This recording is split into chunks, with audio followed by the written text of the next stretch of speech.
5 verse 17 ko na nalita. Therefore, if anyone is in Christ, there is a new creation. All things have passed away, and look, new things have come. Dito again, parabol na Diyos, we are humbled today by your grace and by your mercy. Parabol mo lang ako Diyos, no, apay nga, handa kami katangal daw, the breath that we are breathing, it's all by your grace, O Lord. Tulungan na kami nga po, ang kanayon nga, mga amiris, na pinapinapod no, at matikas na every day of our lives will be a day of worship, a day of praise, a day of thanksgiving. Thank you, Lord, for gathering us here. Pagsaan kami nga po, magmaymaysa ng pagdayaw. Itingan lang mo nga po, Diyos, walang ibang rason, but to really give you praise for your goodness in our lives, to worship you, that we have to just be maapagper. God, I pray that you open our hearts, that we may understand your words. Give us a simple message today that we may apply it in our daily lives. Nagyaman kami kalagit nga sasaw, mabalin nga mga isuro, mabalin nga mga tugtungan, mabalin nga mga guide, mabalin nga mga pagpilit kada kami. Help us, Lord God, work through us and in us ako. Matikas na kalagit nga sasaw, pud mo nga agbalin nga biyag, ipanggalmay sa kada kami. May it grow in our hearts. You be glorified in everything that we are doing, even in the pondering of your words today. In Jesus' name we pray. Amen.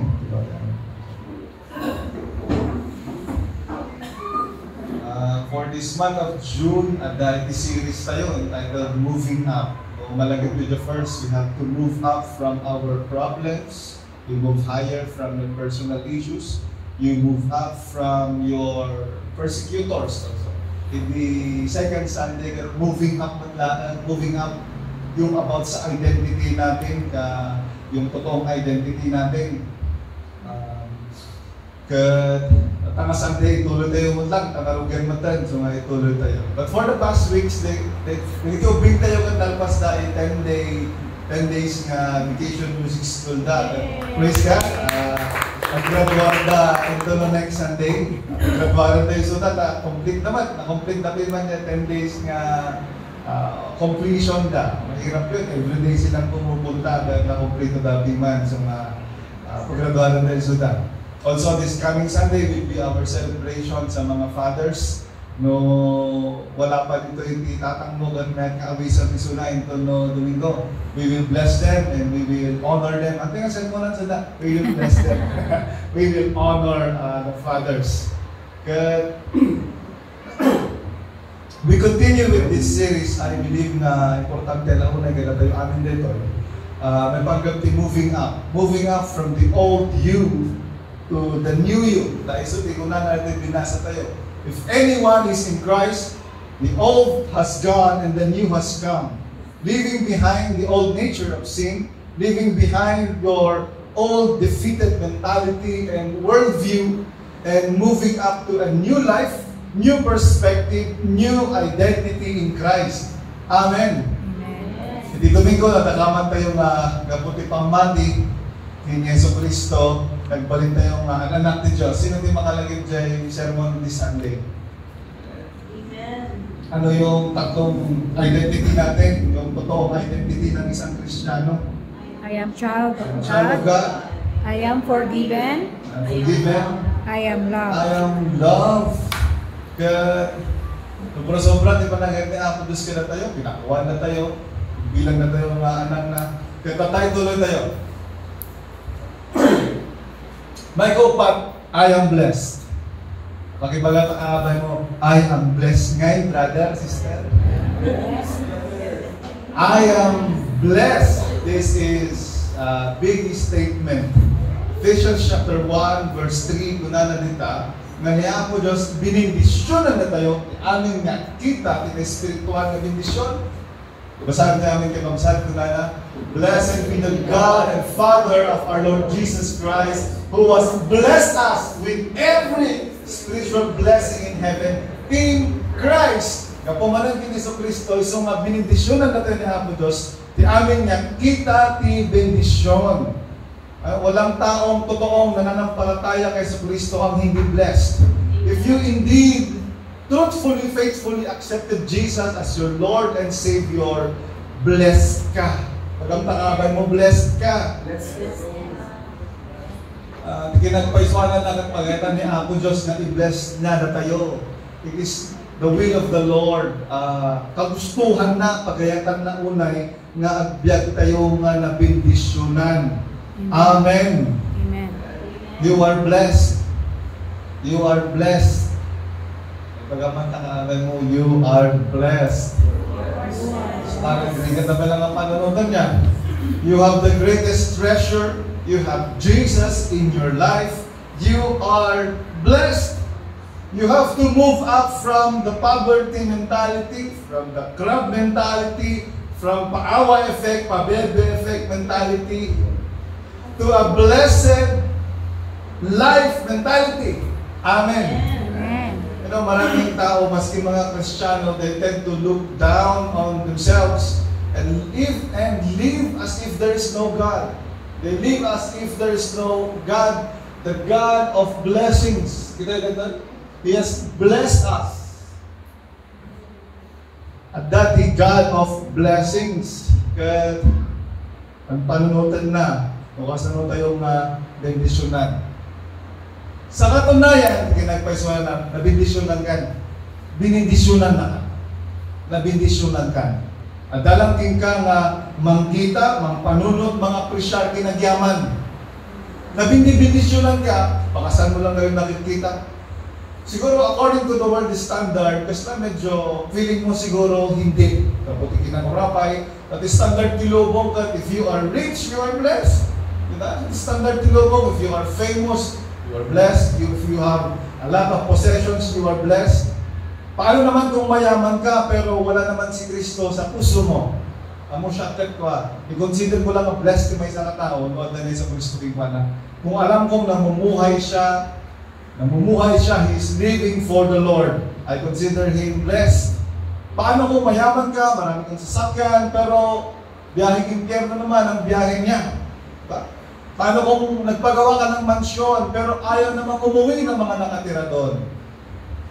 Paano kung marami kang pera, pero sira naman ang iyong pamilya, pati ang iyong pananampalataya, sira na rin? Blessed pa rin ba yun? You know, we need to understand, gamin na feeling natin, parang hindi tayo blessed. We are easily tempted to think that we are not blessed because makita natin doon mga tao, nakakastoyda, agutisan sa nikwada, and we look ourselves na tayo, kasi nakakasabot na blessed. At tinashare ko one time dito sa eskulaan nga nabaknang kayo. If you have a happy family, you are rich. If you have a healthy body, you are rich. Amin nga nasa lulat ko rin naman din. Amen! Amen! If you have Jesus in you, you are very, very rich. Nabaknang nga kapsat. You know, Jesus once said in Luke chapter 12, verse 15, be careful. Agandan kayo. Ting amin nakita, hala nga basit. Be careful, basahan kayo amin kakabsan kung nanalita. He then told them, watch out and be on guard against all greed. Because one's life is not in the abundance of his possessions. Ito yung versikulo di masabog na kanayan na nabasa-basakon.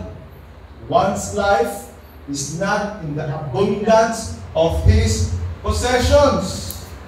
Kunana, beware, agandad kayo, take heed, be on guard against every kind of greediness. Kunana, medyo nga kakararan tayo, Lord, guard my heart from any form of greediness.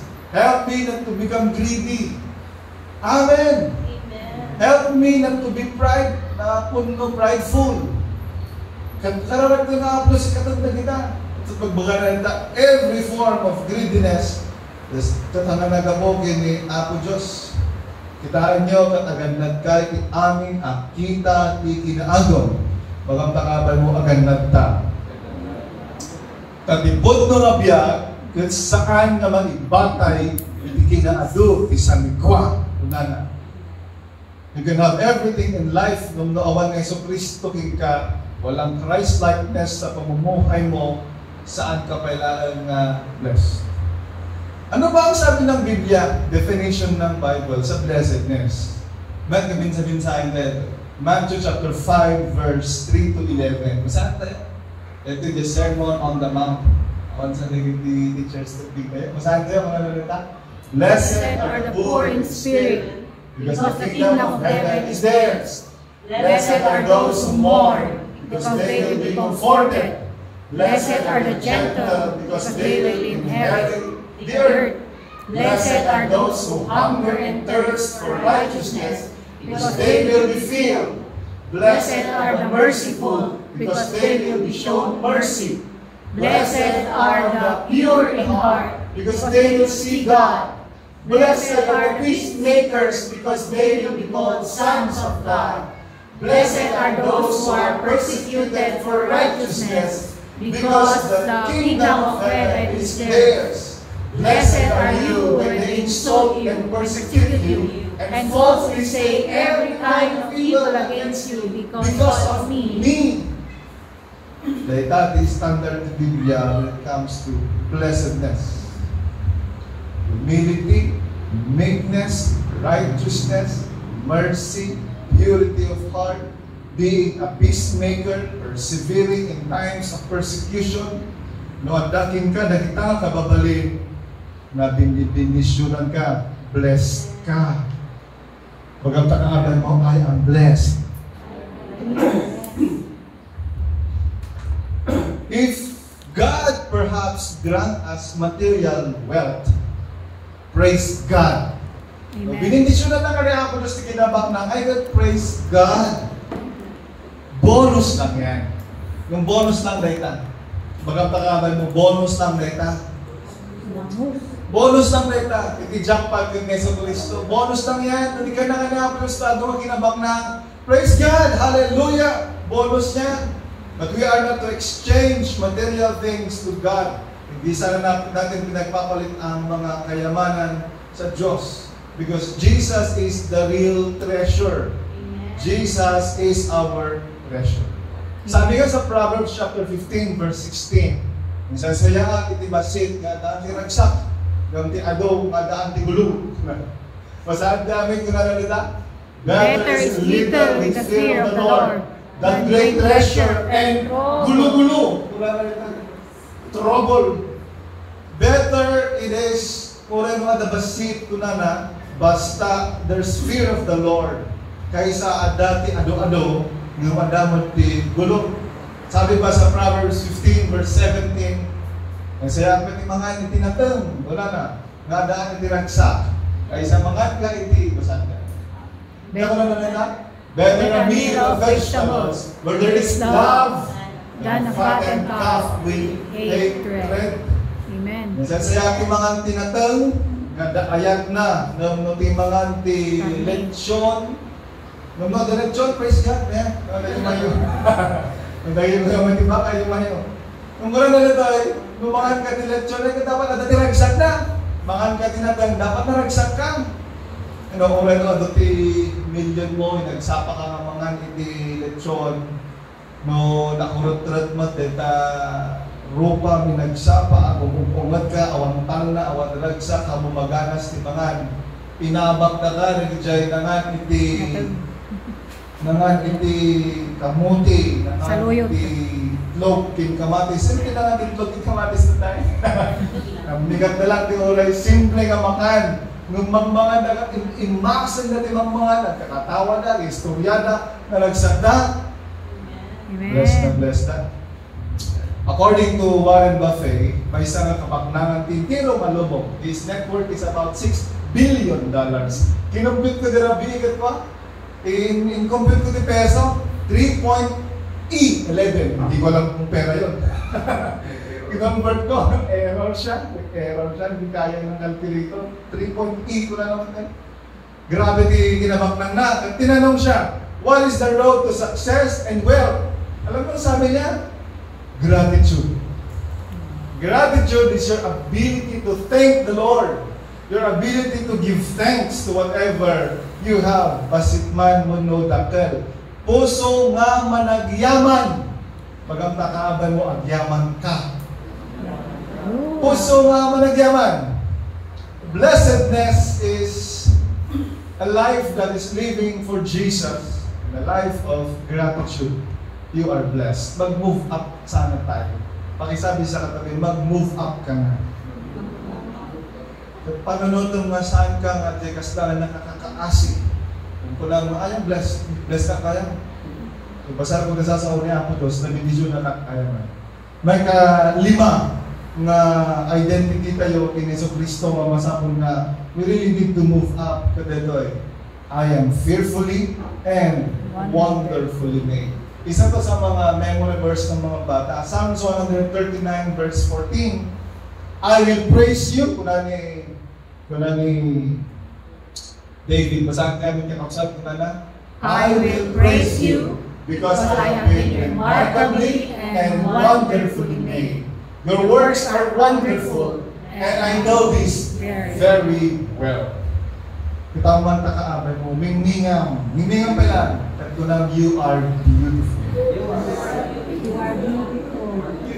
Lalaki ka na pugi-pugi ka. Lalaki ka na pugi. You know, this statement, this identity is really something. Statement identity. Fearfully and wonderfully made. Hindi ka aksidente. Pinag-isipan ang mabuti ni Lord. There is beauty, there is goodness, there is creativity in you that you can serve to the world.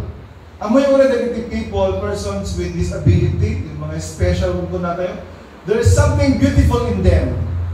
Kung titignan mo lang, kung you will just look closely in the beauty in them, makikita mo, there's something in them. Kung minsan wala sa'yo. Ang mga pinaka-sweet ng mga bata na nakita ko, yung mga may mga special na bata, they are very sweet na mga bata. So, makita nyo di ko bigyan, baka very sweet. Pero karamihan napansin ko, the Down syndrome na nag-sweet na ngayon. Nagko-close na, they are very friendly. If you will just really look closely in the beauty in them, nakikita mo, many people get discouraged and even get depressed because they keep on comparing themselves with other people. You don't need to compare yourself with other people. Pagkatakaman mo, sana ipagpadating ka. We are different. No, kanayan mo nga i-compare iti bagim. If you keep on comparing yourself with somebody, you will never be happy. Alam niyo kung bakit? Because you will always find someone, something better than you. At dana tinalalaing, napinpintas, gwapo, nakakaraki, nakatayag ng sika. No, at patakdal ka iti 5-story nga balay, dapat patakdal iti 10-story nga balay. Patakdal ka iti 50-story nga balay, ang dama, patakdal iti 100-story nga balay. Gumatang ka iti latest friend, ang dama ka mas latest na ito. May sabulan iti buat na nita, di ba? If you try to compare yourself with the achievement of other people, even your looks, your strengths, ay gatang ka nga rumagsak.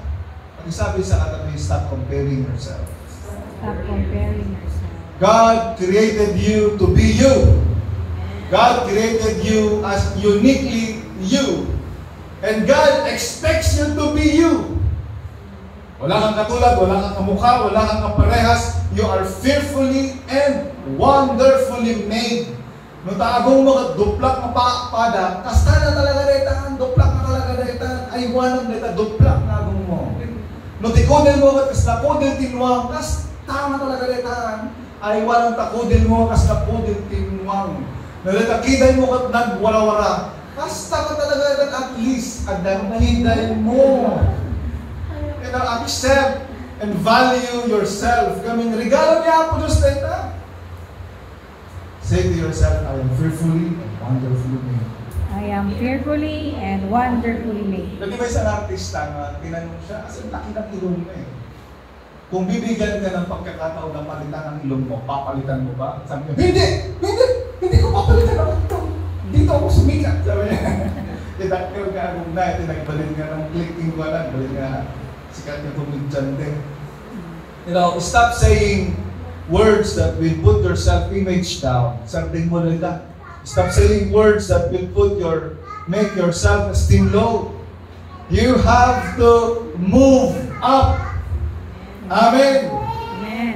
Hindi mo kailangan magmukmok at sisihin ang mga magulang mo kung bakit hindi ka matangkad, kung bakit ganito ang kulay mo, kung bakit ganyan ka, ganito ka. Itigil-tigil mo yan kasi walang katapusan yan.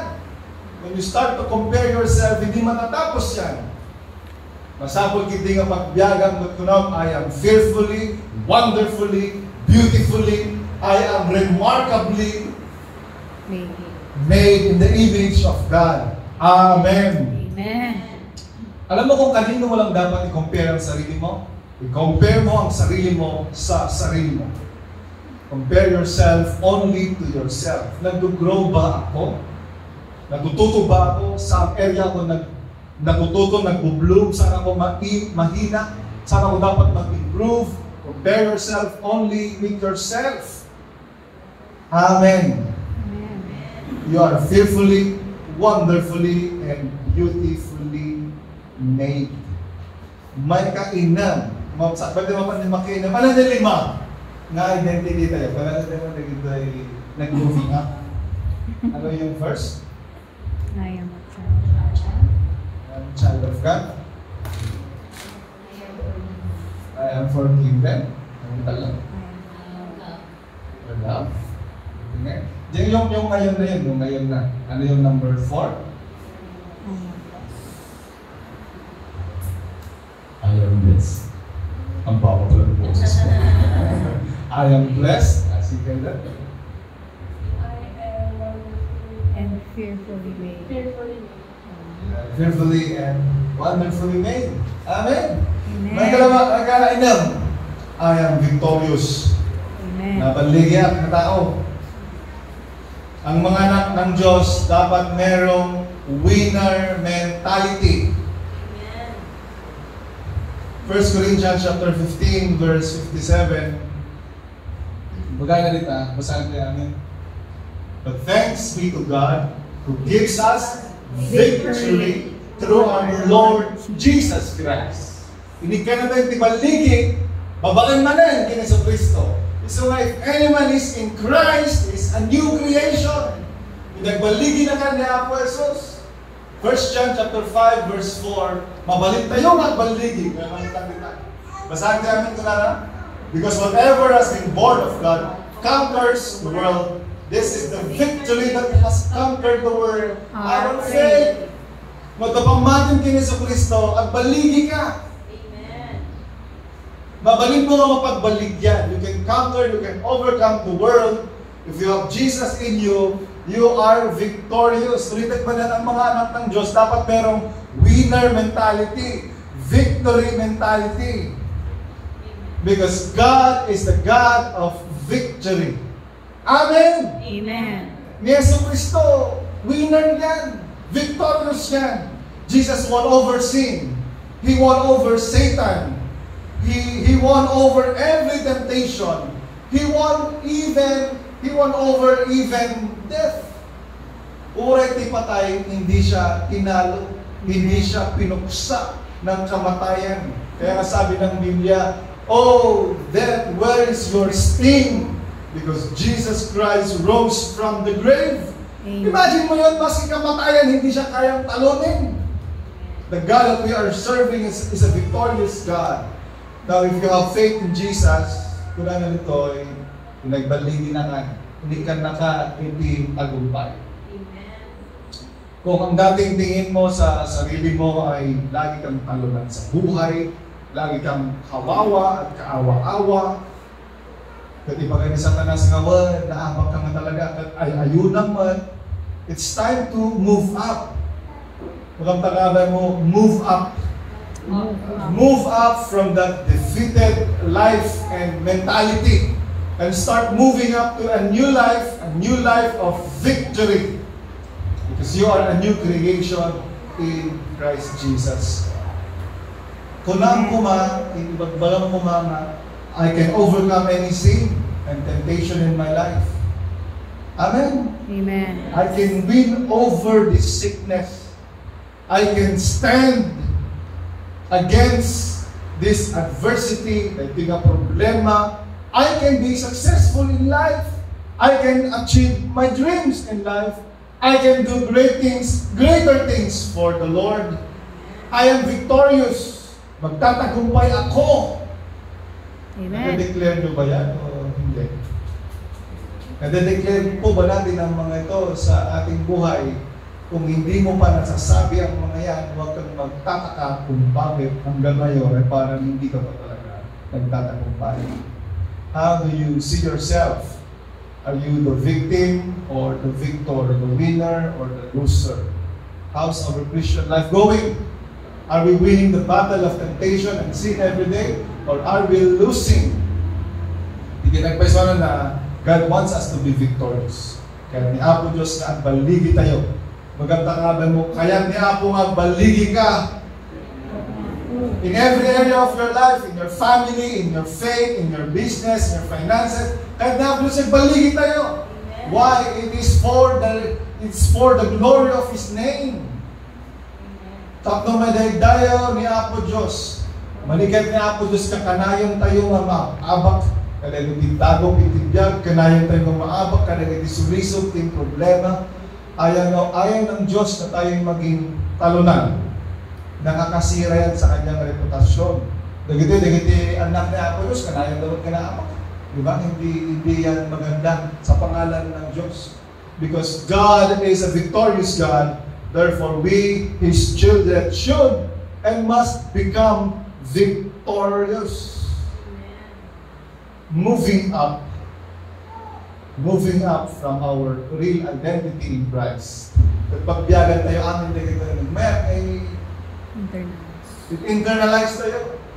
But it takes faith to really move up. Already panunod pa lang, it takes faith to believe. Especially when you are already used to staying on the low, same ground of sin. But today, I want to challenge everyone to rise up in faith. I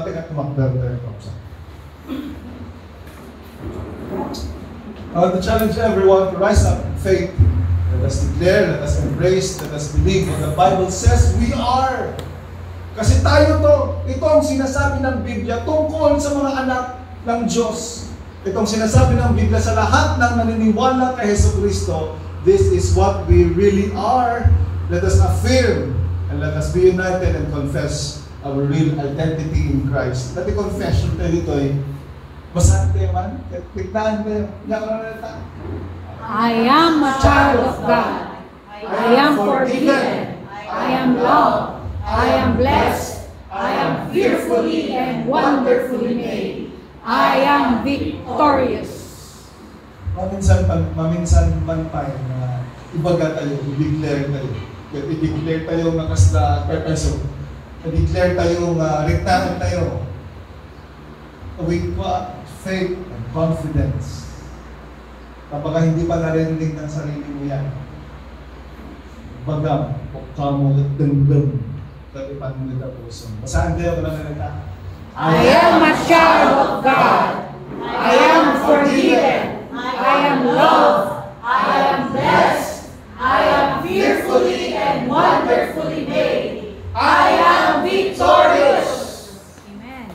Hallelujah. Glory to God. Glory to God. Heavenly Father, we thank you for your words. Hallelujah.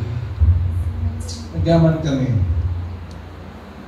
For in Christ we are a new creation. The old has gone.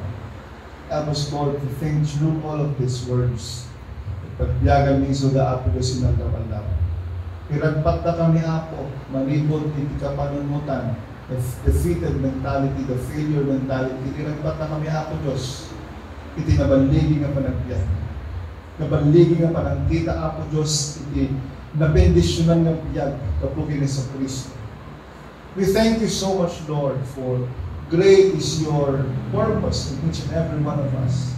Tutulungan ta kami, Apo, nga makita, iti bagbagini, the way you look at us. Kastaman, Apo Diyos, help us to see other people the way you see them. They are your children, they are forgiven, they are loved, they are fearfully and wonderfully made, they are blessed, they are victorious. Kastaman kada kami, Apo. Yaman kami, Apo Diyos. Te ado-ado nga parabol kay bentisyon nga ipapay mo kada kami inaldaw-aldaw. Open our eyes that we may see your goodness and greatness. Iti trabaho nga naramidam ti biyag tunggal may isa.